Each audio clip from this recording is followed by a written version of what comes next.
to item 11, the Asset Management Improvement Programme update. So Piers, welcome to the table. And if you'd like to make some comments on this report before we take questions. Thank you. And you've got a presentation, in fact, haven't you? Correct. Morning, everybody. I'll take the report as read, and I'm going to just take you briefly through the presentation I've got here, just to really put some context as to why you're getting the report and some of the components within the report. So I think putting that into context, certainly from the points that Peter raised with Audit New Zealand's focus around some of the asset management capability, condition and performance data, there's an interesting quote that came out from a few years ago. It's important because much of public service delivery relies on assets. Unless those assets are well managed, the services they support will suffer. Assets are sometimes taken for granted until they fail. Those failed assets have social and economic effects on the communities they serve. And those assets represent a significant investment by New Zealanders that need protecting. So I think we probably take all of that sometimes for granted.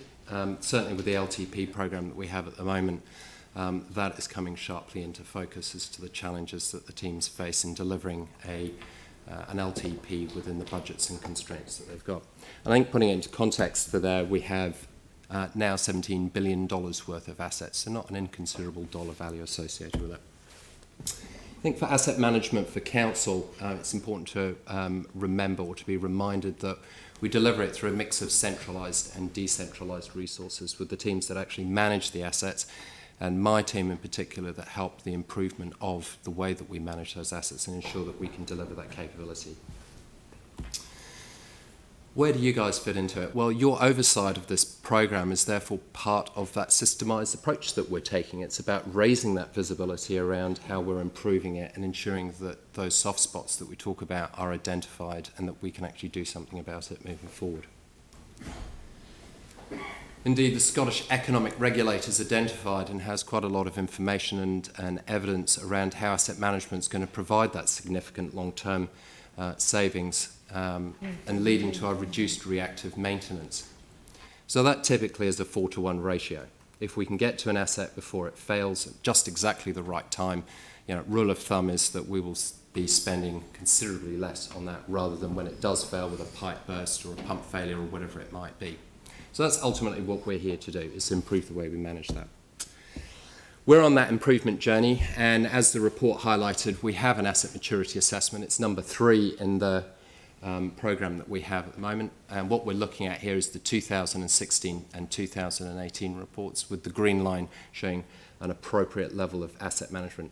The teams are not here to deliver perfection, because with that perfection comes cost and increasing level, reducing value proposition.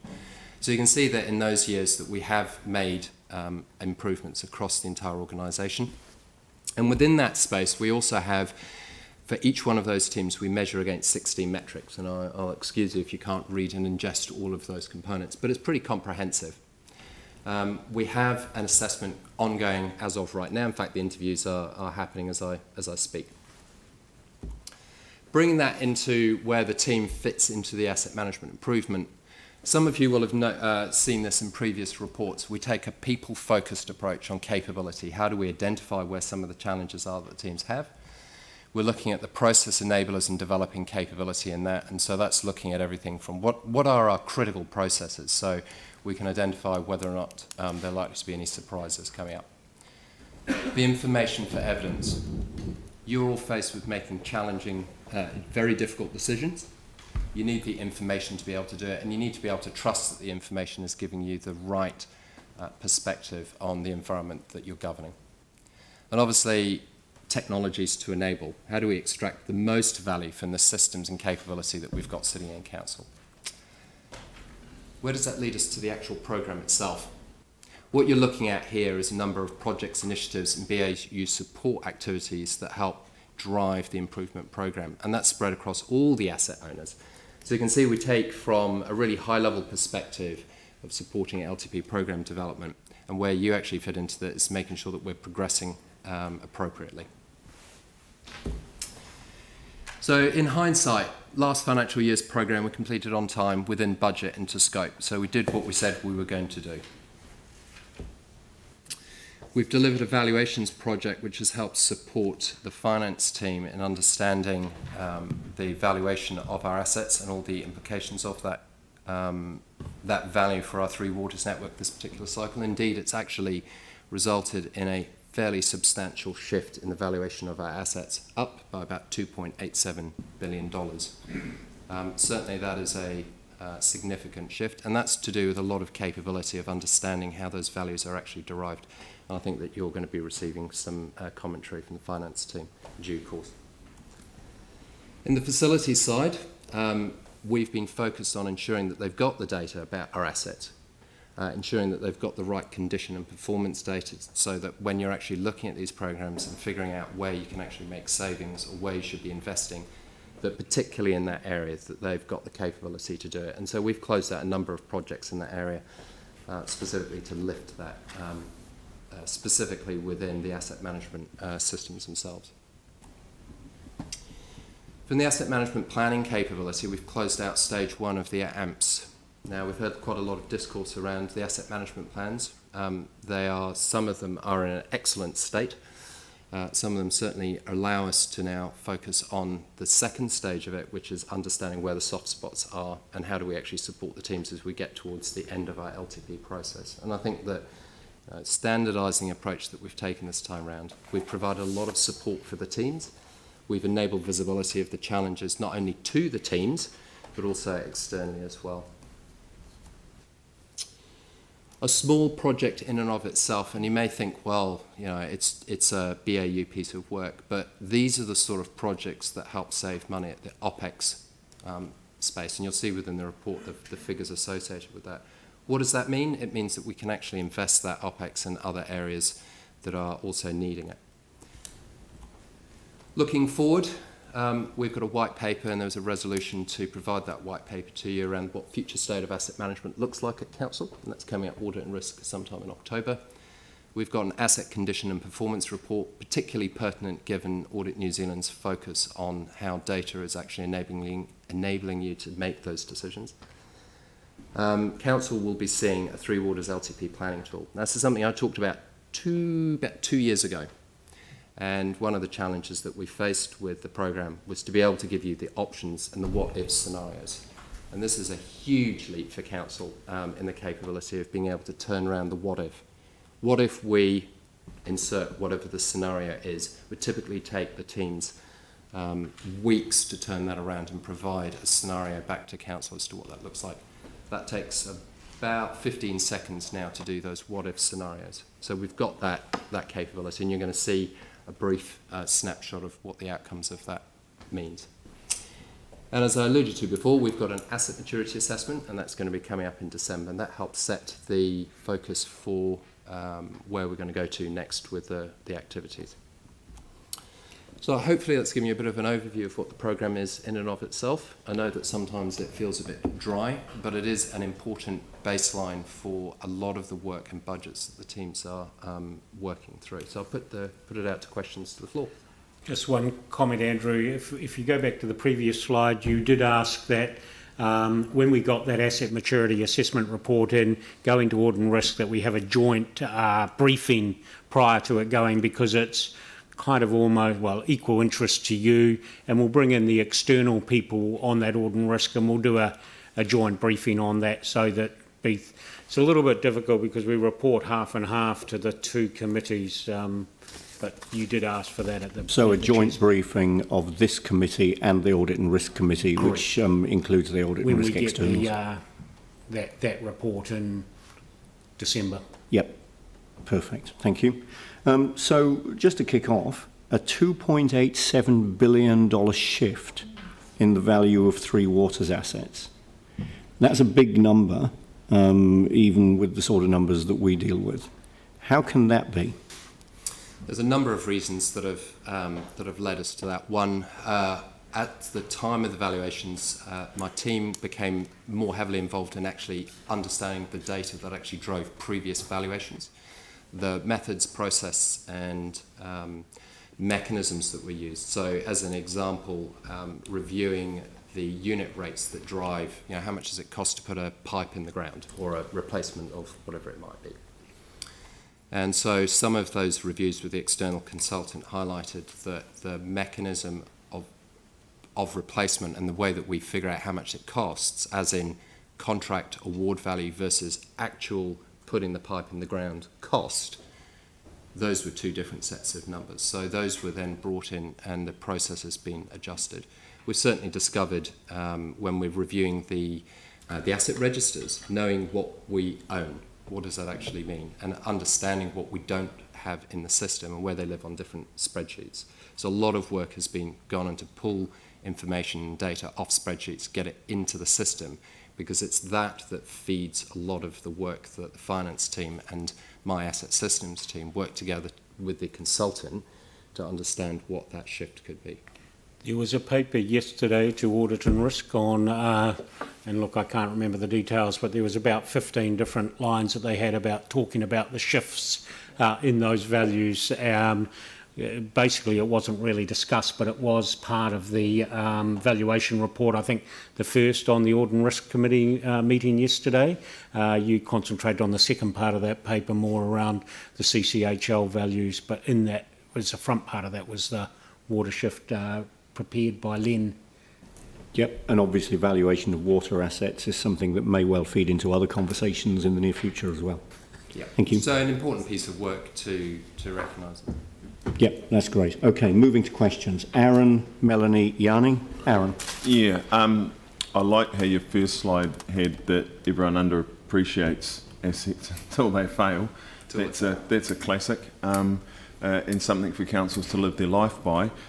Do you have a working sheet where every single asset as it comes in or is repaired or renewed, it goes into say it's got a 50-year life or a 10-year life, whatever, that every single one goes into, and then we have each year it changes to a must repair, should repair, could repair. So they just, and as you assess them and some will be 5 or 10 year or whatever, then it might move out or it might move forward, but we know that in say 2033 we're up for one hell of a bill on one particular item, so just so we can always see that over a really long term, because then some savings can be made in advance by doing some work which would really help dictate how you might spend some of your infrastructure. And also if it's really simple like that, the public can see it and then kind of go, oh, that's why my rates are going to go up then, or let's not ask for another stadium or 5 more libraries and 10 more swimming pools because we want drinking water. Correct. So the answer to that is yes and no. So what you're talking about is some of the previous capability that we've had, and you, as point number 3 on there, you're going to get some visibility of that capability. Where it's shifted from, instead of saying pipe's 33 years old, we've got to replace it, it's actually based on not only just the condition of it, as in has it cracked or whatever, but more importantly using performance information. So to put that into simple terms, it's like putting a brand new roof on your house. Condition's pretty good, but that roof leaks. It's pretty poor performance. Yep. So when you start bringing performance data into that space, you start building a much better picture. So if you take that and where we've moved to, is you now need to understand, well, what is the consequence of that failure? You might have a lot of buckets and you might be happy to live with the buckets. So you put the buckets out, or you may not be. You may say, I don't want my roof to leak at all. And so what that does, and where the tool you'll get visibility of, is to enable you to start understanding how you balance risk.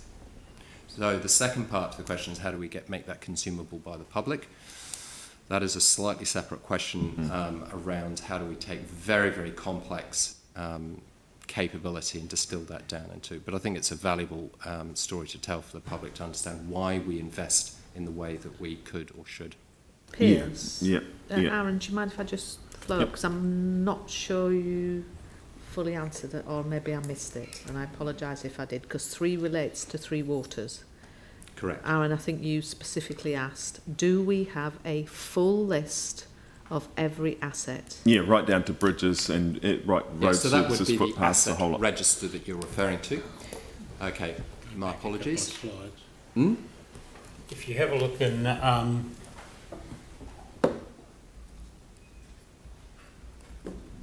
It's an either a yes or no that answer. slide there, you will see one of those will be data completion. We've got very good information on some assets. For roading, I could Well, this is the roading asset management plan here. It's got it absolutely there, DTIMS, whatever. Three Waters, stormwater is pretty good. Parks is pretty good as well. As we get down maybe into other assets, it gets worse. So the answer is no then, isn't the it? information is not, yes. But I think it's a qualified no that it's not appropriate to have 100% data about all of your assets. You have to be able to you have to balance the amount of investment that you put into that information against the outcome that you need. So as an example, Skirt CCTV, the wastewater network, there's $120 million worth of investment that went into collecting that data. And we have that now. Is it appropriate for you to continue to spend $120 million a year keeping that information up to date over the next 3 years? Some might argue. Well, no, it's not, but it gives you your start point, and then you can add to, or like as there's replacements or work goes on. If it's a continually rolling, like a working spreadsheet. I mean, it's a giant one, but it should be there because that way it can influence other spending, and because one of the big complaints the council gets, not one, I mean there's plenty, but one of them is when we do something in a particular area, then undo it 6 months or a year later for a change of something else. It's obviously because the system doesn't talk to itself that we went and changed a pipe or did something else within a year, whereas that register would tell you that there's something in there that's got a 5 or a 7 year life of a 50. So it's cheaper to do it, and I've heard Dave bring it up, cheaper to do it now than leave it and redig the road in 3 years, or if it yields within this year, then we're repairing doing the repair and repairing the road, and you've wrecked a really good surface. That's the performance that you're talking about, and certainly a lot of that information is brought to bear on the programs that are being collated at the moment. And we do try and deconflict those projects as much as possible. It's actually a risk of, do I bring something that's going to fail potentially in the next 5 years forward because that'll cost you a little bit more? What about in 10 years and, oh, blow, the 10 years was not quite right and it failed in 5. There's a trade-off and there's a cost to that. But we do try and deconflict everything as much as we possibly can prior to doing that top coat seal. But yes, variety of successes. All right, thank you. Melanie. So I wanted to talk to this slide. There's two bars, one's decision making and the other one's management systems that haven't seen any improvement over the last, 3 years, I guess. I was wondering why not and what needs to be done, and it's particularly the management systems, which is way down. Yeah, so for the 16 to 18 audit that was carried out, which is what you're looking at here, obviously there were a number of areas that we wanted to improve on, and one of those was around the quality management culture within the teams, and that's been addressed, and I think we're going to see some quite significant changes. Indeed, I know certainly once again in the Three Waters space that there are teams that are specifically focused on that area. What's the part about decision making? So the decision making was around the overall governance and capability of providing that information. So it's things like these tools that I've alluded to that are going to give you that visibility. Thank you. Yanni. Thank you. I was really interested in the point you made about how we value in terms of the cost of actually doing versus book value or whatever else. So I just wondered how that process is informing our capital program for our LTP or our operational program. Like, are we changing, because we've got this new valuation, is it changing the cost of what we do? And if so, how is that reflected in our budgets? Certainly we're underway in reviewing how those shifts in the valuation is going to be impacting the programs. So yes, I guess is the answer to your question. It is underway being reviewed. Those values will have two big impacts on us, obviously insurance potentially and also rates. Carol's going to rate Three Waters a lot. Horrible lady. But that has a huge impact on those of direct operational cost. Right. And then basically, obviously, because they're the optimised replacement values, the construction cost means if you give me $1 million, I can do a little bit less as prices go up, obviously, and it's the program of works that you get in. It doesn't, in actual fact, change the priority of replacement, and that was one of the projects that came up around optimising which ones we do based on vulnerability, based on age, based on condition. That Three Waters LTP planning, and that'll go to the Three Waters Committee just as a briefing for half an hour, just to give you an idea of how we generate candidates, admittedly in the Three Waters space, to do replacement. But equally, if I have a look in here, and it won't mean anything to you, there's a deterioration model for roads that has been developed at a national level, which is pushed by, it's called DTIMS, and all, again, the detail in the asset management plan around that deterioration model shows and gives you a profile of that replacement. Now, the value doesn't replace, doesn't have any impact on the priority, but it obviously has an impact on how much you can replace. Does it? But so, I mean, North Avon Road's a really good example. We had 1.5 million in for budget. It came back to 3 million and ended up being 6 at the end. And so when we put a budget in, you know, an annual plan or an LTP, the confidence around the cost of replacing the asset or doing the work has changed because of this and valuation. we've brought that back to you as a closeout report, and we told you about coal tar and all of the underlying conditions in there, and we explained that to you. Now we have built in coal tar into our current estimates, right. But when we did the original estimate for that, coal tar could just be milled into the ground and whatever. The environmental standards changed. And you know, I'll send you another copy of that closeout report if you like, which explains. All I was trying to understand though, in terms of our LTP, our capital program, based on the asset management performance and understanding of the value, are we likely to see an inflated cost of what we do because we now have more information about the true cost rather than those high level kind of estimates? I think that's something that we'd have to review with the project management office with the projects that are being put forward in the LTP. We've certainly fed the visibility of that back through into the organisation. As I said, the review of the 6 areas that were identified as what drove that shift in value are actively being reviewed at the moment. Okay. Indeed, I've got a meeting with Di Brandish coming up in the next couple of weeks. Right, okay. All work, however, we put out for competitive bid, and so it's actually a subject of the market really about what prices we get in. But obviously, a good example, coal tar, we are doing more investigation into coal tar, so we can say, I'll make something up here, that there's 500 cubic metres that need to be carted off-site to a secure landfill, and we will ask them to price that in as part of their tender so that we get a better fixed term rather than doing it as a variation. So we change our behaviour as new risks and new regulations. Lizards would be a classic, another example of the world's changed a lot because of lizards in the last 12 months, and we are building that not necessarily into the cost of construction, but certainly into our program, because I have to do a large relocation if I know that there's lizards on site, which could delay the program for 6 months or 12 months. So the only other question I had, and thank you for the work you're doing. I mean, I think this is really important work.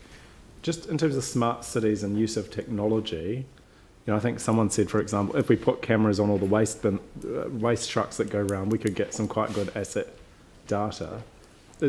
How is this program linked to the Smart Cities program in terms of use of technology to get better asset information? Yeah, so there are a number of areas that we've got underway. Hopefully you know what I mean when I say Internet of Things. Yeah.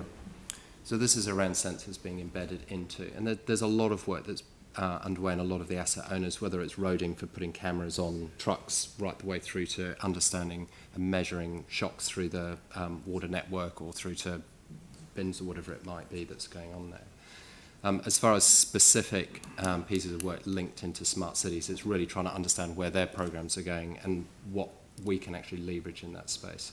So there's been a workshop that one of my team attended last week specifically around smart cities. So, okay. Yeah. So does it extend to the contractors as well, like in terms of the ones that are doing the maintenance? Because I guess that's the other striking thing about this report, is that we spend all this money on maintenance, and you'd expect the contractors to have really good information around maintenance, but we still seem to have these huge gaps. and we are working on that with our contractors at this point in time. Dawn and I were talking about this morning around some of the information that's sitting with our contractors, which I believe is our data, and we should have that. So you may or may not remember, at the last technical audit that we had from NZTA, they talked about our not having good linkage between maintenance work and actual assets, so we couldn't do a proper economic analysis.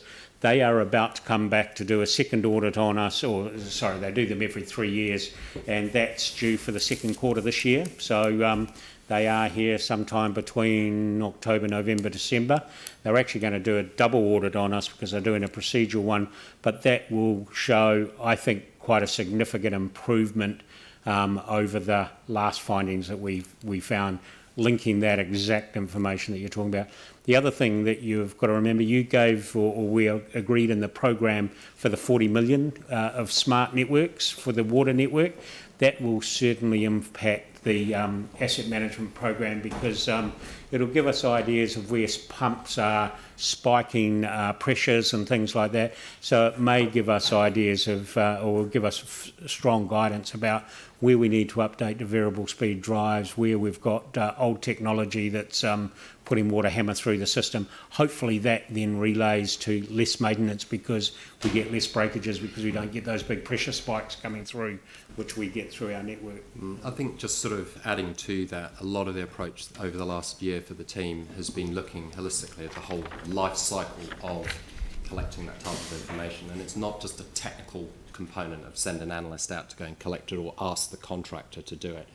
It's about educating procurement and contract management teams to understand how to put clauses into contracts to collect the information, but you also have to bring the analysts on board to help a procurement and a contract specialist understand how that information has to be brought in. So we've got a piece of work that's being shared between Three Waters and Parks, for instance, around really driving a shift in the way that we collect that maintenance and operations information, bringing that back in. Same to a lesser extent for facilities, they'll be coming on board with that pilot. So this goes back to the cookie cutter approach that I've talked to you in previous updates. We review a piece of capability, we deliver a shift in that capability, and then we try and bring that through to other verticals within the organisation. And so facilities now, we've just started talks around mobile data capture and how do we get that into their contract renewal now. All right, thank you very much. Are there any further questions? All right, so we've got resolutions in front of us. Now, noting the next asset management maturity assessment is scheduled for September, and the report will be provided to the December meeting of the Audit and Risk Committee, but that's the one that will lead to that briefing of both committees, so it's important to note that. I'm happy to move those recommendations. Aaron, you'll second. Any discussion? All those in favour say aye. Aye. Against? That's carried. Thank you very much indeed.